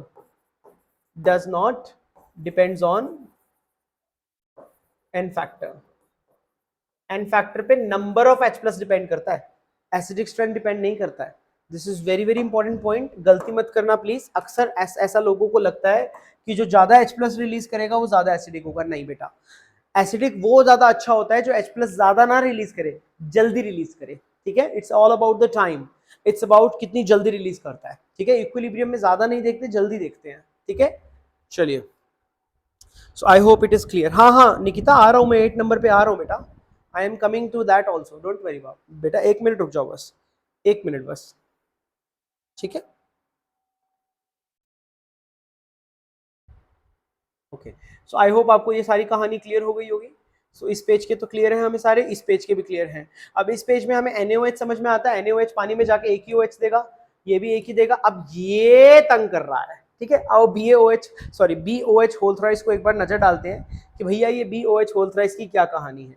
चलो इसकी भी कहानी मैं सिखा देता हूँ आपको, बड़ी अच्छी कहानी है इसकी भी।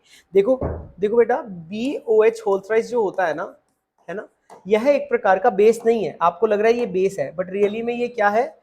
यह एक प्रकार का ल्यूइस एसिड है। ये एक तरह का ल्यूइस एसिड है, ध्यान रखना इस बात का। ठीक है जी, यह एक ल्यूइस एसिड है। ठीक है, अब ये ल्यूइस एसिड किस तरीके से बनता है? यहाँ पे बोरोन के पास पहले कॉन्फ़िगरेशन क्या थी? 2s2 2p1। ठीक है, तो बोरोन की जो ग्राउंड स्टेट होती थी उसमें ऐसा दिखाई देता था, 2s जिसके अंदर 2 इलेक्ट्रॉन होते थे, यह होता था 2p जिसके अंदर एक ही इलेक्ट्रॉन होता था। ठीक है, एक्साइटेड स्टेट में क्या होता है? जब ग्राउंड स्टेट से एक्साइटेड स्टेट में आ रहे हैं तो 2s का जो एक इलेक्ट्रॉन होता है वो उठ के कहां चला जाता है? 2p में चला जाता है। ठीक है जी, सो यहां से यहां जाने में क्या हो रहा है? It is promotion of 1 electron of 2s orbital into 2p orbital. 2p orbital में वो डांस करने चला जाता है। ठीक है जी, जिसकी वजह से हाइब्रिडाइजेशन में इन्वॉल्व कौन कौन सी हो जाती है?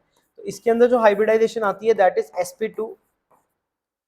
sp2 हाइब्रिडाइजेशन आती है, और एक 2p ऑर्बिटल अकेली पड़ी जाती है। This is my hybrid orbital, this is my atomic orbital. ठीक है, और ये वाली जो एटॉमिक ऑर्बिटल होती है ये एम्प्टी होती है, एम्प्टी।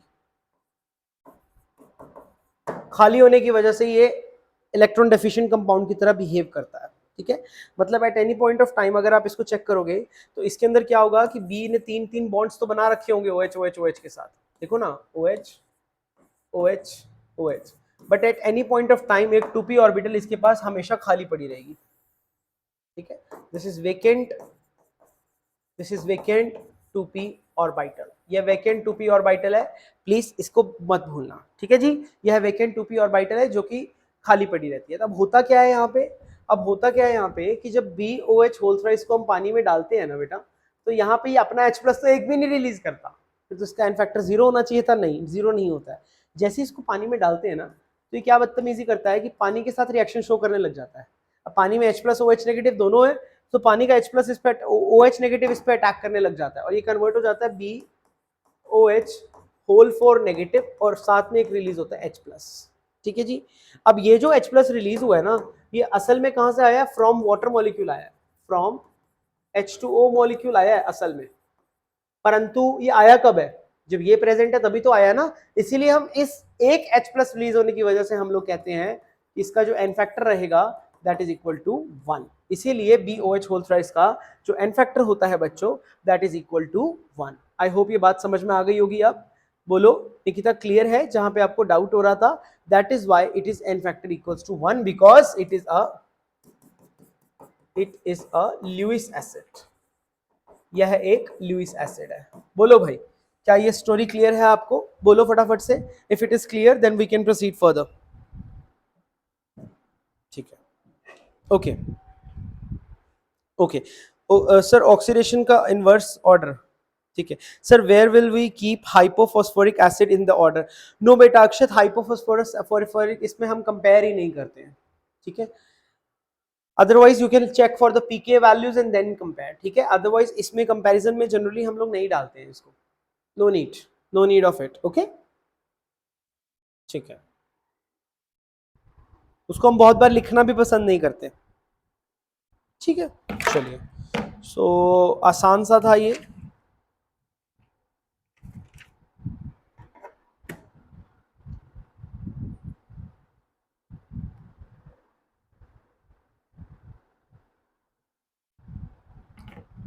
ठीक है जी, अगर ये क्लियर हो गया हो एसिड स्पेस के लिए तो मैं अगले टॉपिक के लिए एन फैक्टर पढ़ाना चाहता हूँ, ठीक है। अब टॉपिक नंबर 2 है, that is number 2, n factor for salts.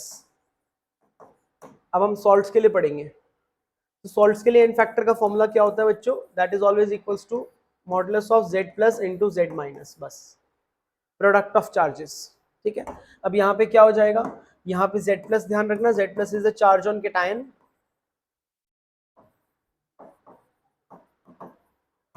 and Z minus is the charge on an ion।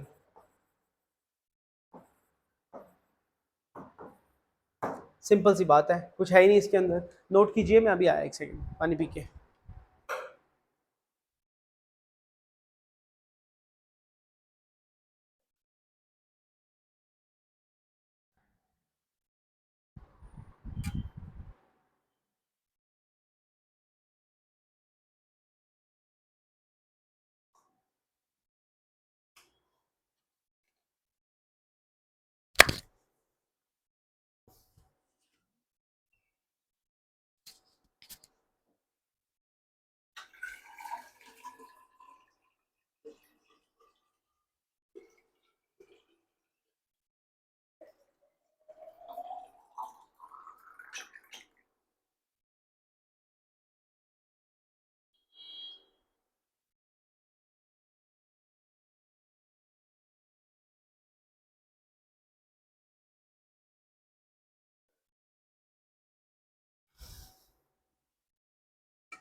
किसी को कोई डाउट है तो बोलो, नहीं है, ठीक है, ठीक है जी।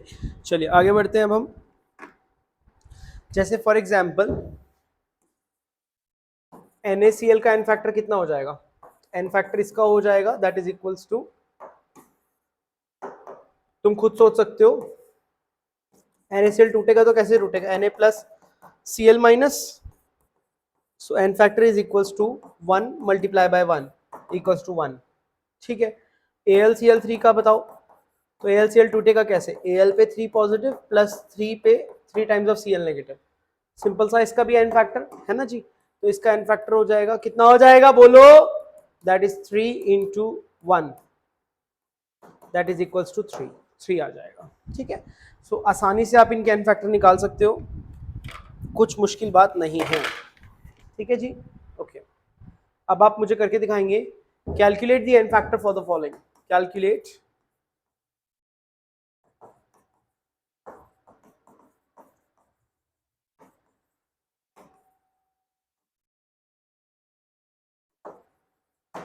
करो। Number 1 is CaCl2, number 2 is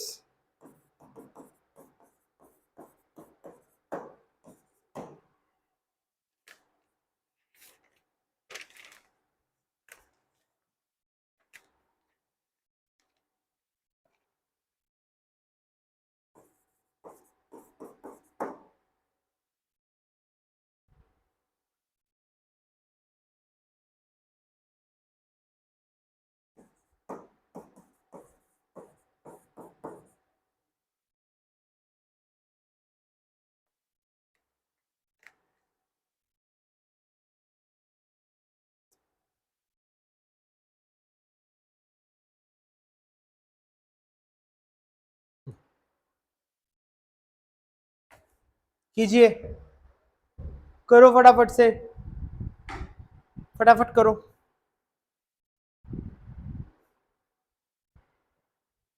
okay, ये वाले करो questions, hurry up.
Okay okay, यहाँ पर आप लोगों ने आंसर दे दिया है, दैट इज पहले का एन फैक्टर कितना आया, पहले के केस में आया 2 आया, दूसरे के केस में एन फैक्टर आपने निकाला 6 निकाला, बिल्कुल सही जवाब।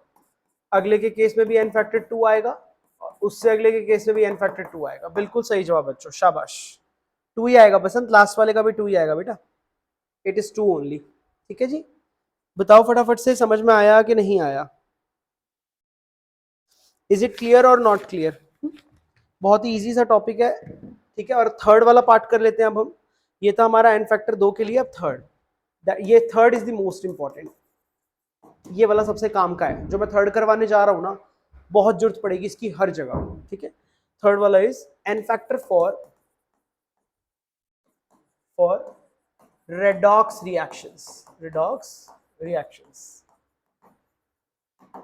ठीक है जी, अब रेडॉक्स रिएक्शंस की बात करते हैं, तो उसके लिए हम लोग एन फैक्टर कैसे निकालेंगे, आओ देखो। ठीक है, सिंपल सा इसका कॉन्सेप्ट होता है, यहां पे आपने यही इस्तेमाल करना है, that is n factor is equals to delta OS multiply by काम के एटम, काम के atom on the reactant side. ठीक है, अब यहां पे याद रखना बच्चों, ये डेल्टा ओएस का मतलब क्या होता है, change in the oxidation state, change in the oxidation state, कि ऑक्सीडेशन स्टेट में क्या चेंज आया। ठीक है जी, कुछ क्वेश्चंस करेंगे, उससे बेटर अंडरस्टैंडिंग होगी। ठीक है, क्वेश्चंस हैं हमारे पास कुछ इस प्रकार। Calculate the n factor. First is Fe2O3 going to FeO. Second is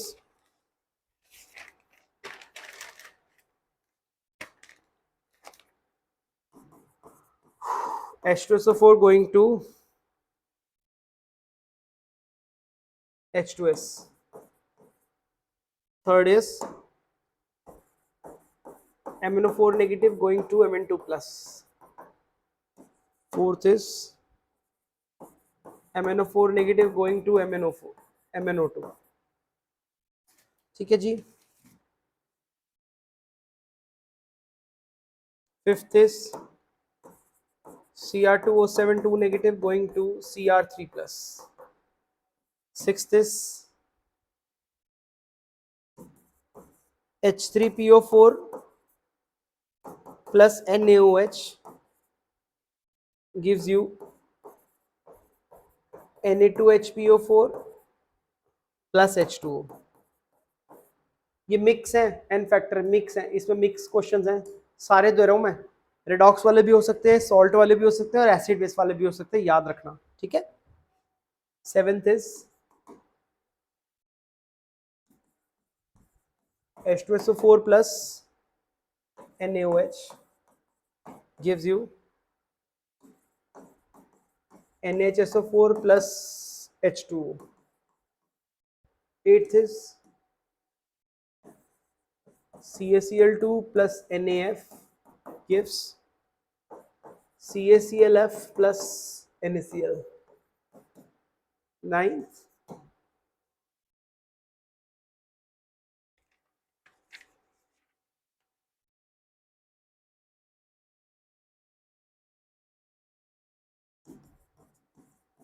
H2SO4 plus NaOH gives you Na2SO4, and 10th is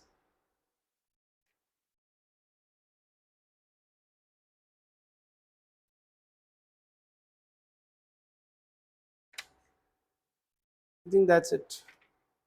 एक और बना लेता हूँ मैं क्वेश्चन, अपना ये ले लो।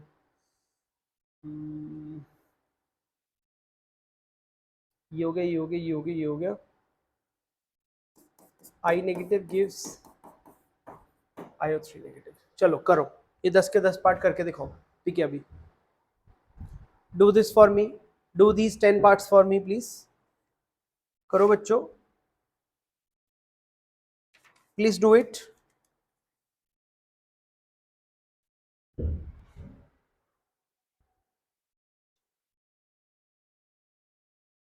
ठीक है, फॉर्मूला से थर्ड नंबर बता दीजिए एक बार। ठीक है, थर्ड नंबर जानना है इसको, कोई बात नहीं, बता देता हूँ बेटा। थर्ड नंबर पे क्या था बेटा, ये वाला है ना। देखो जब ये टूटेगा ना तो ये ऐसे टूटेगा, Cu2 Cl2 ऐसे टूटेगा, Cu2 2 plus plus 2 times of Cl negative. ठीक है जी। अब इसका एन फैक्टर निकालने चलेंगे हम लोग, तो कितना आ जाएगा, 2 multiply by 1 it is equals to 2। ठीक है, इजी, इजी पीजी। ठीक है Khushi Rana, I hope it is clear to you बेटा। ऐसे कर सकते हो, कंप्लीट इट। आप लोग प्लीज से कंप्लीट कीजिए।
ओके यहाँ पर लोगों ने आंसर देना स्टार्ट कर दिया है। आइए चेक करते हैं फटाफट से आप लोग के आंसर्स कि क्या क्या आ रहे हैं। Let's discuss them. Okay, first part देखो बेटा, फर्स्ट पार्ट में क्या है, अभी फर्स्ट पार्ट में यहाँ पे आयरन का ऑक्सीडेशन स्टेट इज +3, यहाँ पर इट इज +2। ठीक है जी, सो एन फैक्टर निकालने चलेंगे। So n factor is equals to change in the oxidation state कितने का आया, 1 का आया। काम के एटम कितने दिखाई दे रहे हैं, 2 दिखाई दे रहे हैं, तो इट इज 2। बिल्कुल सही जवाब, गुड। अगला चेक करते हैं, अगले वाले में एन फैक्टर निकालेंगे तो यहाँ पर सल्फर इज +6 में है और इधर सल्फर -2 में है। तो सल्फर में चेंज कितने का आया, 8 का चेंज आया, एक ही सल्फर है तो एन फैक्टर इज 8। बोलो बच्चों क्लियर है? ठीक है, अब यहाँ पे +7 ऑक्सीडेशन सेट है, यहाँ पे +2 है। So n factor is equals to 5 × 1 = 5। ठीक, यहाँ पे भी +7 ऑक्सीडेशन स्टेट है, यहाँ पे +4 ऑक्सीडेशन स्टेट है। So what do I get, I get n factor is equals to change कितने का आया, 3 का। काम का एटम कितना, 1 है, तो इट इज 3। अगला चेक करो, यहाँ पे एन फैक्टर निकालेंगे तो इसमें ऑक्सीडेशन स्टेट इज +6 से आया +3, तो चेंज 3 का है। काम के एटम कितने हैं, 2, तो इट इज 2, यानी कि 6 आ गया। ठीक है भाई, अब आपने क्या करना है, अब इस क्वेश्चन में देखो ये एसिड बेस रिएक्शन हो गया। ये जो छठे वाला है this is nothing but N acid base reaction. अब एसिड बेस के लिए वैसे तो मैंने सिखा रखा है कि जितने भी आपके पास जो भी आयोनाइजेबल, अब इसके पास आयोनाइजेबल हाइड्रोजन कितने हैं, 3, परंतु एन फैक्टर 3 नहीं है। ठीक है, अब मैं आपको एक बात लिखने जा रहा हूं जो कि बहुत बहुत बहुत ज्यादा इंपॉर्टेंट है, आपने कभी भी नहीं भूलनी है। मैं यहां लिख देता हूं, इसके बाद एक नोट है जो कि आपने, यू विल नेवर फॉरगेट कि जो एन फैक्टर होता है ना, n factor is purely a reaction dependent quantity. Reaction dependent quantity यानी कि रिएक्शन के साथ में बदल जाएगा। ठीक है जी, जैसे एग्जांपल मैं देता हूं आपको।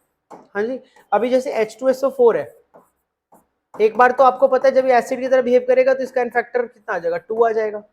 सिमिलरली अगर तब आएगा जब ये एसिड की तरह बिहेव करेगा। अब अगर मान के चलो ये ऑक्सीडाइजिंग एजेंट की तरह बिहेव करेगा तो इसका एन फैक्टर कुछ और आ सकता है ना, something else if behave as oxidizing agent. So it is a reaction dependent quantity. ठीक है, सो आपने ध्यान रखना है कि ऐसी जबरदस्ती का मत कर लेना, आप पहले उसको ऑब्जर्व करना, फिर मतलब कहने का मतलब क्या है ना कि जो एन फैक्टर होता है ना, एन फैक्टर इज धोखेबाज।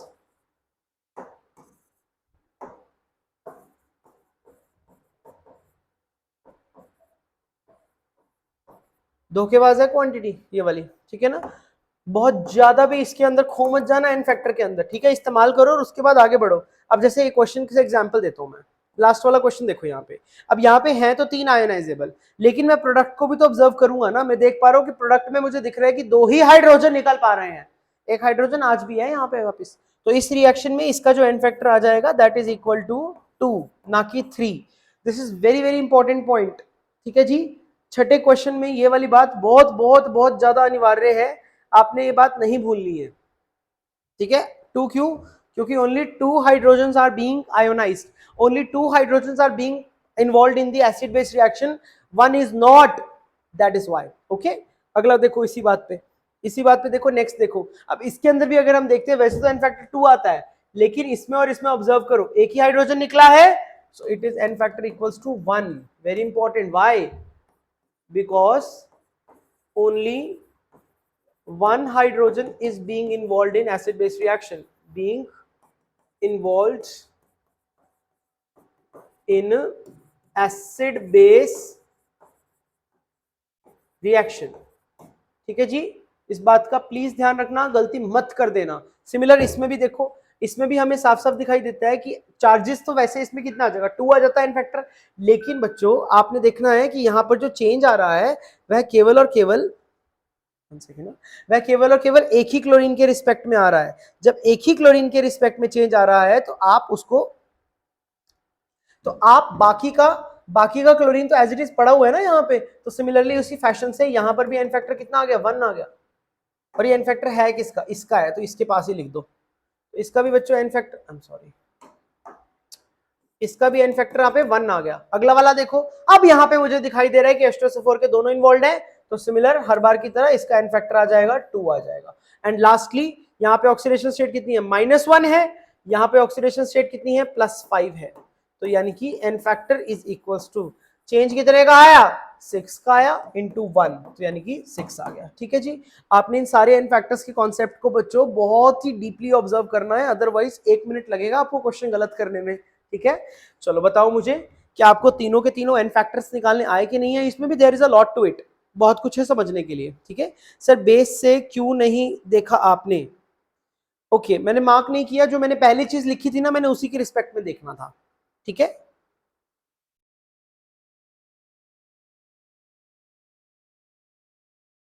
ठीक है भाई, मैंने बेस के रिस्पेक्ट में इसलिए देखा क्योंकि मैं जो पहली चीज लिख रहा हूं मैं उसी के हिसाब से ऑब्जर्व कर रहा हूं खुशी राणा। ठीक है, विकास आप क्या कहना चाहते हो प्लीज एक बार बता दीजिए।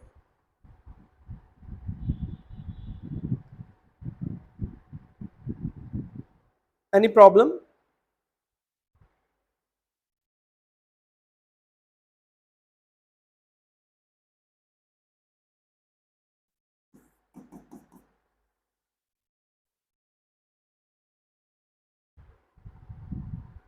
हाँ जी भाई, किसी को कोई दिक्कत है किसी पार्ट में तो बताइए, मैं सॉल्व करवा देता हूँ उसको अलग से, एक बार रिपीट कर दूंगा मैं वो वाला पार्ट, और नहीं है तो वेल एंड गुड, क्योंकि एन फैक्टर बहुत जरूरी है, आगे मेरे को एन फैक्टर का बहुत इस्तेमाल करना है। कैसे पता चला कि दोनों इन्वॉल्व हैं? बेटा आपने प्रोडक्ट को नहीं देखा, H2SO4 में यहाँ पे आपने प्रोडक्ट नहीं देखा क्या बन रहा है, look at the product, look at the product. ठीक है, प्रोडक्ट को देखो please Nikita, look at the product, note, look at product to check how much is the active part in the molecule, active part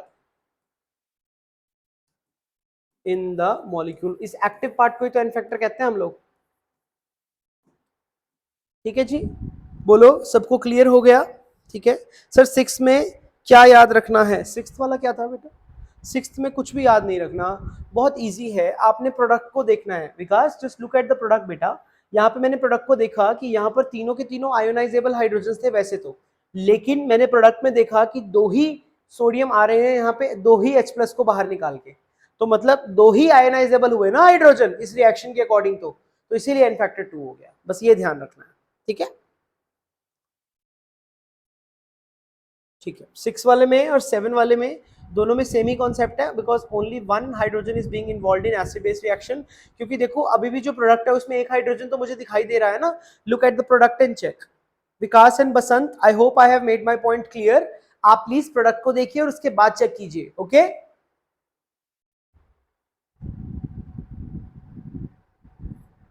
हाँ जी बोलो भाई, किसी और को कोई प्रॉब्लम है तो प्लीज आस्क। ठीक है, और यदि नहीं है सो ठीक है, फिर तो गुड है।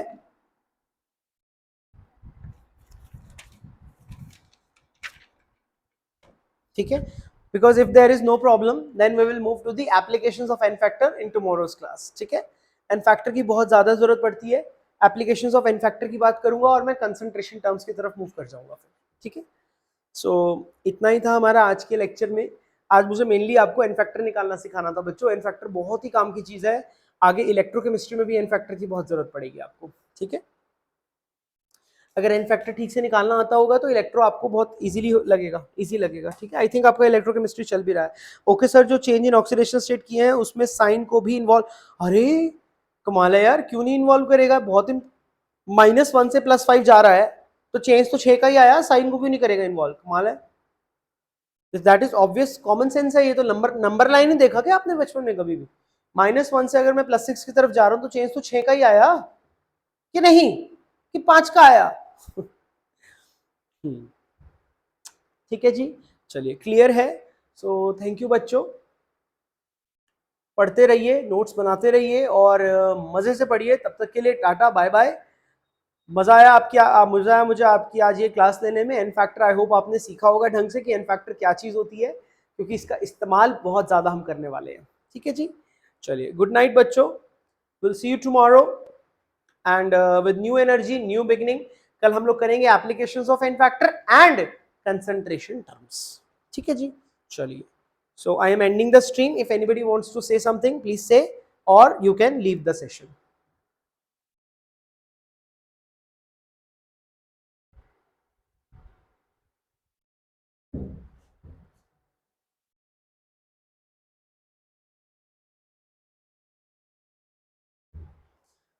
सर वो नहीं, 2 में था, गलत हुआ। ठीक है, ठीक है बच्चों, चलिए आई am ending the stream now.